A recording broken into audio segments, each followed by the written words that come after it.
Hello everyone. तो आज का अपना ये वीडियो होने वाला है बहुत ही इम्पोर्टेंट और इंटरेस्टिंग टॉपिक के बारे में, आर्तव चक्र या मेंस्ट्रुअल साइकिल। ठीक है, आर्तव चक्र एक हमारा बहुत ही इम्पोर्टेंट टॉपिक है और इस टॉपिक की जानकारी हर लड़के या हर लड़की को होनी चाहिए। ठीक है, अब देखिए तो क्या होता है, आर्तव चक्र कुछ स्तनधारियों का अभिलाक्षणिक लक्षण है, यानी कि सारे जो स्तनधारी हैं वो आर्तव चक्र नहीं शो करते। कौन करता है भाई? बंदर है, मनुष्य है, चिंपैंजी है, ये सब क्या दिखाते हैं भाई? आर्तव चक्र। ठीक है, अब आर्तव चक्र को सामान्य भाषा में क्या बोलते हैं? मासिक धर्म, माहवारी, ऋतुस्राव या रजोधर्म कहते हैं। अब मानव मादा में, ठीक है, आर्तव चक्र की अवधि कितनी? 28 से 32 दिन, यानी कि मैं एवरेज ले सकता हूँ 30 दिन। ठीक है, 28 से 32 दिन की हो सकती है, यानी कि एवरेज 30 दिन। अब आर्तव चक्र में क्या होता है, तो गर्भाशय और अंडाशय में क्या होता है? बहुत सारे परिवर्तन। जब आर्तव चक्र चलता है तो उसमें बहुत सारे परिवर्तन होता है। किस किस में? अंडाशय में और गर्भाशय में। फिर देखिए, एक रजोधर्म से दूसरे रजोधर्म के बीच के घटनाक्रम को ही क्या कहते हैं? आर्तव चक्र। डेफिनेशन मिल गई आपको। जो एक रजोधर्म होता है और दूसरे रजोधर्म के बीच की जो पूरी घटना, यानी कि ये एक चक्र है। आर्तव चक्र क्या है? चक्र जैसे कि मान लो एक घड़ी है, उसमें क्या है, टाइम 12 से स्टार्ट हुआ और वापस घूम फिर कर कहाँ आ गया? 12 पर। यानी कि एक रजोधर्म से स्टार्ट होगा और वापस दूसरे रजोधर्म पर क्या हो जाएगा? खत्म। ठीक है, अब आर्तव चक्र की जो शुरुआत है वो कब होती है भाई? यौवनावस्था के आरंभ में, यानी कि यौवनारंभ में होती है। फीमेल में है जो पीरियड साइकिल है, जो मेंस्ट्रुअल साइकिल है, जो आर्तव चक्र है, वो कब स्टार्ट होगा? यौवनारंभ में। ठीक है, यानी कि जब यौवनावस्था स्टार्ट हो जाती है, कब? 12 से 13 साल की उम्र में, तब उनमें क्या स्टार्ट हो जाते हैं भाई? आर्तव चक्र। ठीक है, अब आर्तव चक्र से संबंधित दो परिभाषाएं हैं, इनको आपने बहुत बार पढ़ रखा होगा, रजोदर्शन और रजो निवृत्ति, यानी कि मेनार्क और मेनोपॉज। ठीक है, तो क्या है, जब यौनारंभ में मादा में प्रथम ऋतुस्राव या रजस्राव होता है तो उसे क्या कहते हैं भाई? रजोदर्शन। यानी कि जब उनकी पीरियड साइकिल है वो पहली बार स्टार्ट होती है, तब उसे अपन क्या कहते हैं भाई? रजोदर्शन। ठीक है, और फिर रजो निवृत्ति। तो फीमेल में क्या होता है, हम जानते हैं कि पूरी लाइफ टाइम तक अंडाणु है वो नहीं बनते। तो क्या होता है भाई? मादा में 45 से 50 वर्ष की आयु में है वो ऋतुस्राव है जो रुक जाता है, जिसे हम क्या कहते हैं? रजो निवृत्ति। ठीक है, अब अगर एक नोट भी लिखा हमने, अगर कोई महिला है जो कि युवा है, ठीक है, अगर कोई यंग लेडी है और उसमें अगर कोई ऋतुस्राव या रजस्राव रुक जाए, यानी कि आर्तव चक्र है वो बंद हो जाए, तो उसे अपन कहेंगे कि वो लेडी क्या है भाई? प्रेग्नेंट। यानी कि आर्तव चक्र का रुकना गर्भावस्था का सूचक माना जाता है। यस, वेरी इंपॉर्टेंट लाइन है। अगर किसी युवा महिला में आर्तव चक्र रुक जाता है तो उसे कहेंगे क्या है कि भाई ये लेडी है वो गर्भस्थ है या प्रेग्नेंट है। ठीक है, अब लेकिन इसके अपवाद भी होते हैं। कभी कभी कोई मानसिक तनाव हो, स्ट्रेस है, कोई कोई अगर कुपोषण है, अगर किसी को ठीक से अगर खाना पीना है वो नहीं मिल रहा है, या उन्हें अगर कोई संक्रामक रोग भी हो रखा है, तो भी उनमें आर्तव चक्र क्या होगा भाई? रुक जाता है। यानी कि जरूरी नहीं है कि अगर आर्तव चक्र रुका है या डिस्टर्ब हुआ है, इधर उधर हो गए हैं थोड़े दिन, तो वो प्रेग्नेंट है। नहीं, वो कुपोषण भी हो सकता है, मानसिक तनाव यानी कि मेंटल स्ट्रेस भी हो सकता है। इसलिए जो ज़्यादातर स्ट्रेस है वो नहीं लेना चाहिए। ठीक है, क्योंकि इस पर पीरियड साइकिल पर और हार्मोन्स के लेवल्स पर क्या पड़ता है? ज़्यादा फर्क। ठीक है, अब हम बात करें आर्तव चक्र की अवस्थाओं के बारे में, तो कितनी होती है भाई? 4। ऋतुस्राव अवस्था, सबसे पहले हम क्या करेंगे भाई? 4 अवस्थाएं हैं, तो हम किसी को भी, अगर मैं मान लो इसको पहली अवस्था मान लेता, तो यहाँ से स्टार्ट होता, फिर ये और फिर ये, तो अपन कैसे भी करें, तो मैंने एक ऋतुस्राव या रजस्राव की अवस्था को पहली अवस्था माना है। फिर उसके बाद में क्या आएगी? पुटकी अवस्था, फिर अंडोत्सर्ग अवस्था और फिर स्त्रावी अवस्था। अब इंपॉर्टेंट क्या चीज़ है? इंपॉर्टेंट ये चीज़ है कि ऋतुस्राव या रजस्राव अवस्था होती कब है। अगर मैं इसको पहले दिन का स्टार्टिंग मान लूँ, तो पहले से 5वें दिन यानी कि फर्स्ट से 5th डे तक क्या चलेगी भाई? ऋतुस्राव या रजस्राव अवस्था। फिर सेकंड है पुटकी अवस्था, तो वो कब चलेगी? छठे से, यानी कि 6 से 13th डे, यानी कि छठे से 13वें दिन तक चलेगी। और वेरी इंपॉर्टेंट, अंडोत्सर्ग या ओव्यूलेशन वो कब होता है भाई? 14th डे पर। हमने पहले ही पढ़ा है, अंडाणु है वो क्या होगा भाई? द्वितीय कंडक है वो अंडाशय से बाहर निकल, ग्राफियन पुटक फटेगा और द्वितीय कंडक है वो बाहर निकल जाता है। उसी प्रोसेस को क्या बोलते हैं? अंडोत्सर्ग। वो कब होता है? 14वें दिन। और लास्ट है स्त्रावी अवस्था, जो कब होती है भाई? 15वें से 29वें दिन तक, यानी कि 15th डे से 29th डे तक। ठीक है, अब अपन एक एक करके पहले पढ़ते हैं। तो पहली अवस्था होती है ऋतुस्राव या रजस्राव अवस्था। ठीक है, अब यह अवस्था सामान्यतः कितने दिन की होगी भाई? 3 से 5 दिन की। ठीक है, मतलब मिनिमम 3 दिन तो चलेगी या ज़्यादा से ज़्यादा 5 दिन चलेगी। तो हमने इधर लिख भी रखा है इसकी अवस्था कब है? पहले दिन से 5वें दिन तक। तो पहले से 5 दिन तक, और कितनी हो सकती है? 3 से 5 दिन की। ठीक है, ये कब होगा? जब अंडाशय से निकले अंडाणु का निषेचन नहीं होता है। ठीक है, जब भाई अंडाणु का निषेचन नहीं होता है तो हम जानते हैं कि प्रोजेस्टेरोन हार्मोन का स्तर है वो धीरे धीरे क्या होता है? गिर जाता है।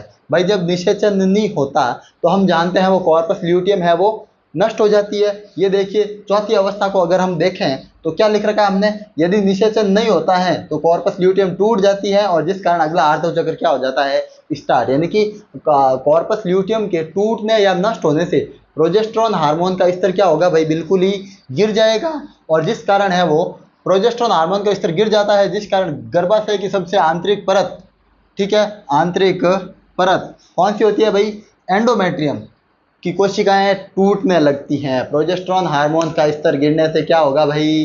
गर्भाशय की आंतरिक स्तर की जो है कोशिकाएं हैं वो टूटने लगेगी, और जिस कारण क्या होता है? रक्त का स्त्रावण।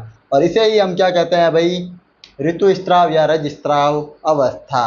और टूटने स्त्राव होता है तथा इस रक्त स्त्राव के साथ ही जो अनिषेचित अंडाणु भी है वो शरीर से बाहर निकल जाएगा। ठीक है, अब जो अंडाणु है वो भी अंदर नहीं रहेगा और वो भी बाहर निकल जाएगा। ये हमने एक नोट लिखा है कि प्रोजेस्टेरोन हार्मोन का मुख्य कार्य क्या है भाई? गर्भाशय की एंडोमेट्रियम को बनाए रखना। यस, प्रोजेस्टेरोन हार्मोन का मुख्य कार्य यही है कि गर्भाशय की जो आंतरिक परत है उसको बनाए रखना।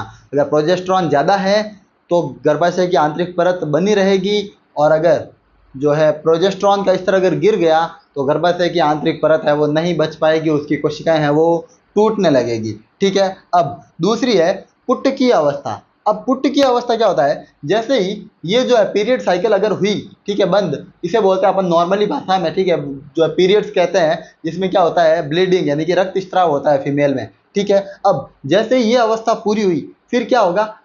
जो है पुट्ट की अवस्था। अब पुट्ट की अवस्था में क्या होता है? यह अवस्था 5वें से 13वें दिन तक चलती है। अब इसमें देखिए पुट्ट की अवस्था है मतलब पुट्टकों का विकास होगा। यस, जो हमने पहले पढ़ा था, प्राथमिक पुट्टक, द्वितीयक पुट्टक, तृतीयक पुट्टक, ग्राफियन पुट्टक, यानी कि वो सब बनेंगे। तो देखिए क्या लिख रखा है? यह अवस्था 5वें से 13वें दिन तक चलती है, अर्थात 8 से 9 दिन की होती है। यानी कि मिनिमम कितने दिन चलेगी? 8 से 9 दिन। फिर इस अवस्था में क्या होता है भाई? प्राथमिक पुट्टक में वृद्धि। हम जानते हैं प्राथमिक पुट्टक के आकार में क्या होती थी भाई? वृद्धि। वो छोटे से क्या बन रहा था? बड़ा, और फिर उसमें क्या हो रहे थे? विभाजन, और जिस कारण क्या बन रहे थे? द्वितीयक पुट्टक, तृतीयक पुट्टक, और प्राथमिक पुट्टक से एंड तक क्या बन जाएगा? ग्राफियन पुट्टक तक का विकास होता है। कब? 5वें से 13वें दिन के बीच। और इस अवस्था में क्या होता है भाई? LH और FSH का स्तर धीरे धीरे बढ़ता जाता है। क्यों? क्योंकि हम जानते हैं पुट्टकों के विकास के लिए कौन आवश्यक है भाई? FSH। पुट्टकों का विकास किस हार्मोन के अंडर में होता है? FSH। ठीक है, तो पुट्ट की अवस्था में क्या होगा? अब हार्मोन्स भी जानना आपको जरूरी है। अगर आप आर्तव चक्र की इस फोटो को देखो, ठीक है, तो आपको दिखेंगे जो पहले से 5 दिन है उसमें क्या हो रहा है? जो है ब्लीडिंग दिख रही होगी आपको, जो गर्भाशय के स्तर पर, और है जो हार्मोनों के स्तर क्या है? सब हार्मोनों के स्तर है वो गिरे हुए होंगे। लेकिन जैसे ही आपको ये पुट्ट की अवस्था दिखती है तो क्या देखोगे आप? जो LH और FSH के स्तर क्या होंगे? धीरे धीरे बढ़ जाते हैं। क्या होते हैं भाई? बढ़ जाते हैं। फिर आती है अपने पास में तीसरी अवस्था, यानी कि अंडोत्सर्ग या ओव्यूलेशन। ये कब होती है भाई? 14th day. ये डे फिक्स होता है भाई। 14वां दिन क्या होता है? फिक्स। अंडोत्सर्ग कब होगा? 14वें दिन पर ही होगा। अब तो है इसमें क्या होगा? आर्तव के चक्र के 14वें दिन है वो ग्राफियन पुट्टक के फटने से द्वितीय अंडक है वो अंडाशय से बाहर का कहाँ आ जाता है? अंडवाहिनी में, जिसे अपन क्या कहते हैं भाई? अंडोत्सर्ग। और इसमें क्या होता है भाई? LH और FSH का स्तर है वो अधिकतम स्तर पर होता है। यानी कि अगर आप इस आर्तव चक्र की फोटो देखो आपको सेंटर में दिखेंगे LH और FSH के स्तर है वो एकदम बढ़े हुए, यानी कि पीक लेवल पर होंगे। ठीक है, अब लास्ट आती है चौथी, स्त्रावी अवस्था। अब इसमें क्या होता है भाई? ये चलती है 15वें से 29वें दिन तक। अब यह अवस्था लगभग कितने दिन की हो जाएगी? 14 दिन की। ठीक है, अब क्या होगा इसमें? अंडोत्सर्ग के बाद है जो खाली पड़ा ग्राफियन पुट्टक है वो किस में बदल जाता है? हम जानते हैं कॉर्पस ल्यूटियम में। और वो भारी मात्रा में किसका स्त्रावण करती है?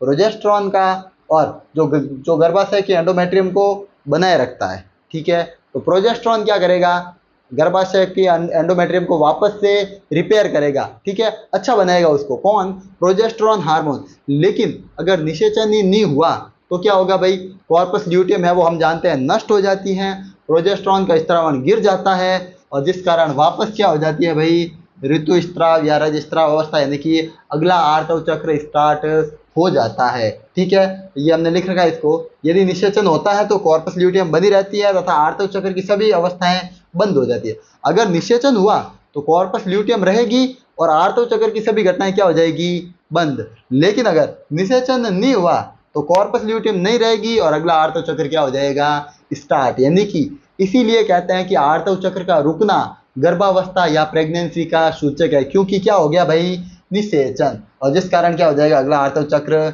स्टार्ट। अगर निषेचन नहीं होता है तो आर्तव चक्र क्या हो जाएगा, अगला स्टार्ट, ठीक है।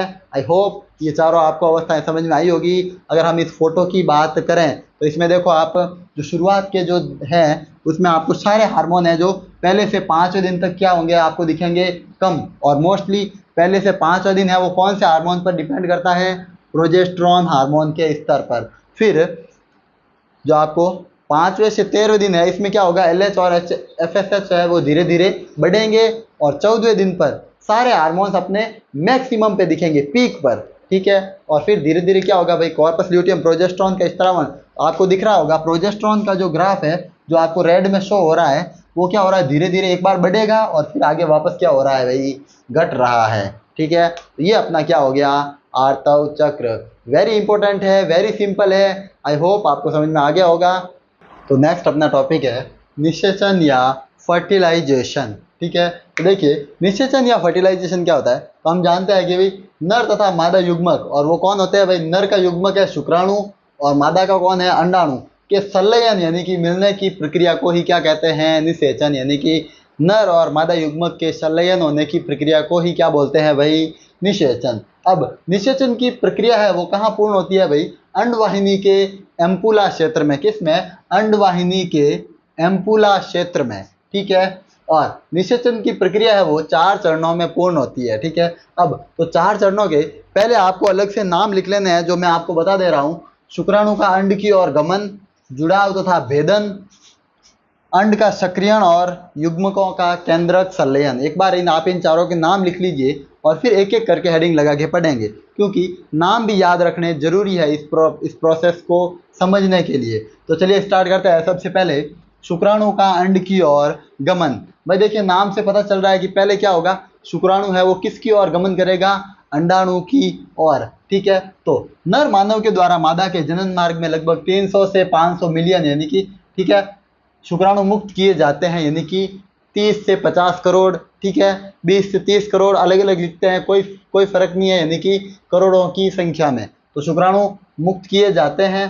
फिर जिनमें से अधिकांश शुक्राणु तो मर जाते हैं, क्या होगा भाई, इतने सारे शुक्राणु है वो नर स्खलित करेगा मादा के जनन मार्ग में, लेकिन अधिकांश शुक्राणु क्या होंगे, मर जाएंगे। अब मर क्यों जाएंगे, क्योंकि हमने पहले ही पढ़ रखा है कि मादा की जो योनि है उसका पीएच कितना है भाई, मादा के जो जनन मार्ग है उसका पीएच कितना है, पीएच होता है लगभग 3.5, यानी कि वेरी हाईली एसिडिक, बहुत ही अम्लीय होता है। मादा के जनन मार्ग का पीएच कितना होता है भाई, अम्लीय होता है, ये हमने लिख लिया। अब पीछे जो बचे हैं जीवित शुक्राणु वो क्या हो जाएंगे, फिर सक्रिय और अंडाणु की ओर तेज गति करेंगे।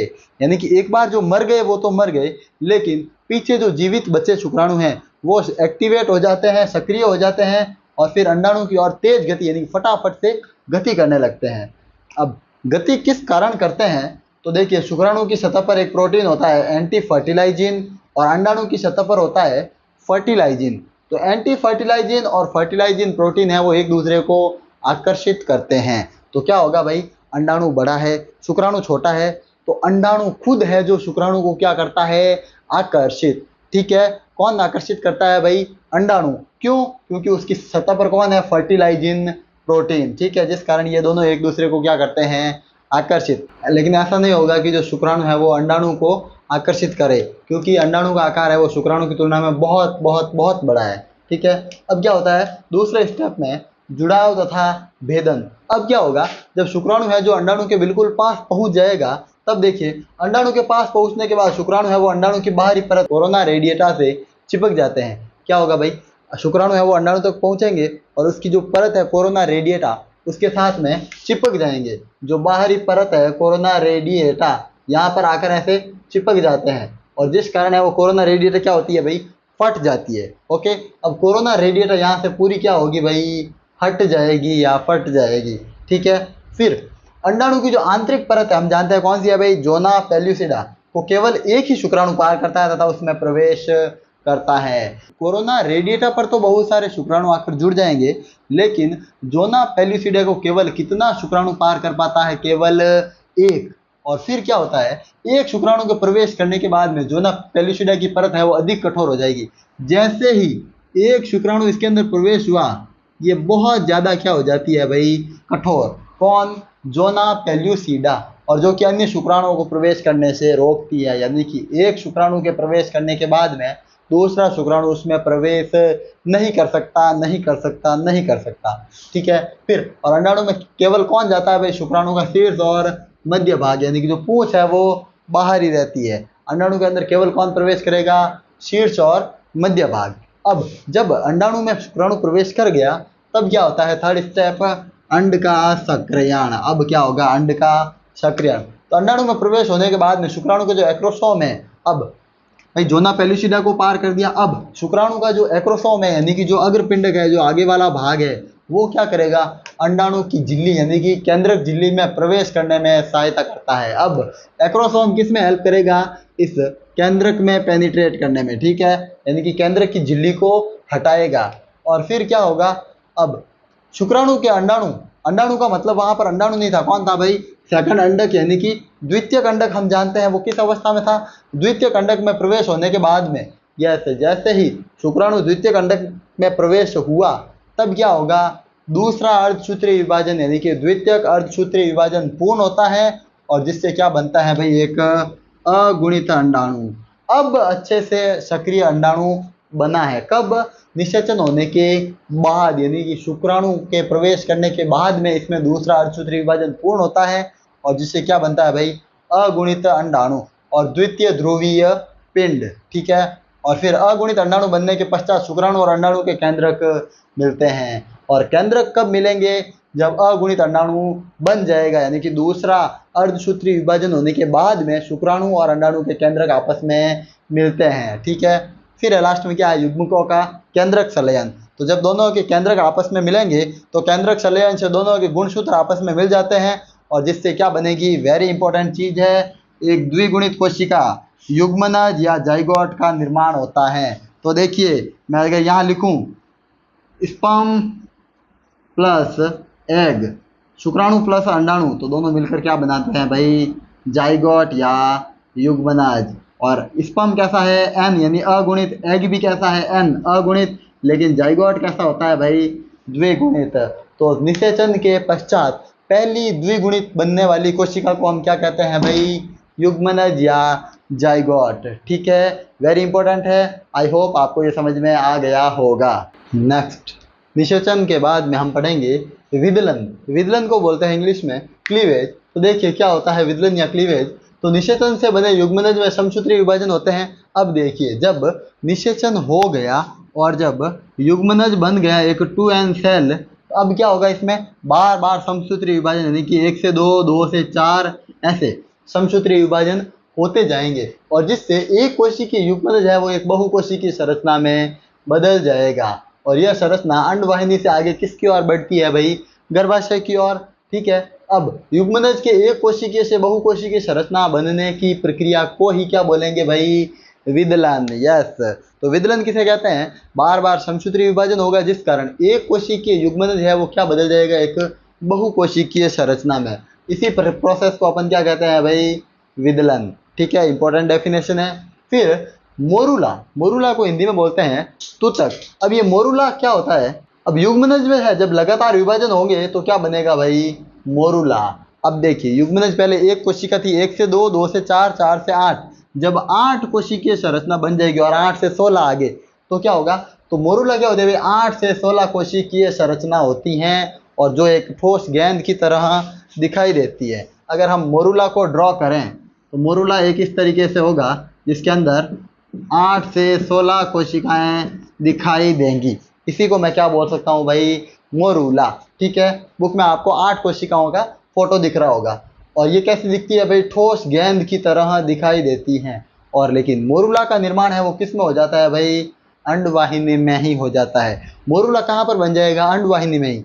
आगे मोरूला से क्या बनता है, ब्लास्टुला। आगे क्या बनता है भाई, ब्लास्टुला। तो विदलन के कारण क्या बना, मोरूला। अब मोरूला से आगे क्या बनेगा, ब्लास्टुला। तो मोरूला से ब्लास्टुला का निर्माण होता है और मानव के ब्लास्टुला को क्या कहते हैं भाई, ब्लास्टोसिस्ट या कोरक पुट्टी। मानव के ब्लास्टुला को क्या कहते हैं, ब्लास्टोसिस्ट या कोरक पुट्टी। और एक ब्लास्टुला में कोरक खंड यानी कि ब्लास्टोमियर बाहरी परत रूप के रूप में व्यवस्थित हो जाते हैं, जिसे पोष कोरक कहते हैं। अब ये जो कोशिकाएं थी वो यहाँ पर व्यवस्थित हो जाएंगी, ठीक है, बाहरी परत की ओर। इसे अपन क्या बोलेंगे भाई, ट्रोफोब्लास्ट। अब तो ब्लास्टुला की जो एक कोशिका होती है उसको तो हम क्या कहते हैं, ब्लास्टोमियर या कोरक खंड। और वो कोरक खंड क्या होंगे, बाहरी परत के रूप में व्यवस्थित हो जाएंगे। इसके अंदर जो कोशिकाएं बीच में उपस्थित थी मोरूला में, वो ब्लास्टुला में क्या होगा भाई, ऐसे बाहरी परत में व्यवस्थित हो जाएंगी। ठीक है, और जिसे हम फिर तब हम इसको क्या नाम दे सकते हैं भाई, ट्रोफोब्लास्ट या पोष कोरक। ठीक है, पोष कोरक या ट्रोफोब्लास्ट। अब फिर क्या होता है आगे, और ब्लास्टुला के बीच स्थित कोशिकाएं जो पोष कोरक से जुड़ी होती है उन्हें अंतर कोशिका समूह कहते हैं। अब कुछ कोशिकाएं जो यहाँ होगी और इस ट्रोफोब्लास्ट से जुड़ी हुई होगी तो इसे अपन क्या कहेंगे भाई, अंतर कोशिका समूह। क्या कहेंगे, अंतर कोशिका समूह। ठीक है, अब क्या होगा, ये जो कुछ कोशिकाएं तो साइड में हो गई जिसको हमने क्या नाम दे दिया, ट्रोफोब्लास्ट या पोष कोरक। और जो बीच में कोशिकाएं रही उसे अपन क्या कहते हैं भाई, अंतर कोशिका समूह। अब भ्रूण का रोपण है वो किस अवस्था में होता है भाई, ब्लास्टुला अवस्था में ही होता है। अर्थात ब्लास्टुला है वो गर्भाशय की एंडोमेट्रियम में रोपित हो जाता है। अब यही ब्लास्टुला आगे चलकर किस में रोपित हो जाएगा भाई, गर्भाशय की एंडोमेट्रियम में। मान लीजिए ये गर्भाशय की परत थी और यहाँ पर आकर ये अंडवाहिनी थी यहाँ पर, और जो ब्लास्टुला है वो यहाँ आकर क्या हो गया, इसका रोपण। ठीक है, अब रोपण की डेफिनेशन क्या होती है, भ्रूण का ब्लास्टुला अवस्था में गर्भाशय की आंतरिक परत यानी कि एंडोमेट्रियम के साथ जुड़ना या उसमें रोपित हो जाना क्या कहलाता है भाई, रोपण या अंतःरोपण। क्या कहलाता है भाई, रोपण या अंतःरोपण। और एक नोट लिख रखा हमने, रोपण के बाद ही किसी महिला को गर्भवती माना जा सकता है। और निषेचन से रोपण में कितना टाइम लगता है भाई, 6 से 10 दिन का टाइम लगता है। ठीक है, तो ये क्या हो गया अपना रोपण। तो याद है, आप देखिए एक फोटो दे रखी है बुक में जिसमें आपको दिख रहा है कि जो है आगे इसमें अंडाशय बना रखा है, फिर यहाँ पर अंडवाहिनी है और यहाँ पर है जो कोशिका में विभाजन होता हुआ दिख रहा है, और आपको मोरूला और ब्लास्टुला की फोटो भी दिख रही होंगी। ठीक है, फोटो नंबर है ई, वो क्या है भाई अपना तूतक या मोरूला, और जी क्या है भाई, कोरक पुट्टी या ब्लास्टुला। ठीक है, जिसमें आपको साफ साफ दिख रहा होगा। और इस फोटो में एच अवस्था में आपको क्या दिखाया गया है, रोपण होता हुआ दिखाया गया है। ओके, आई होप आपको ये पूरा सिस्टम समझ में आ गया होगा। इजीली हमने इसको पढ़ लिया है। Thank you for watching. तो मिलते हैं अपन अपने नेक्स्ट वीडियो में, तब तक के लिए बाय।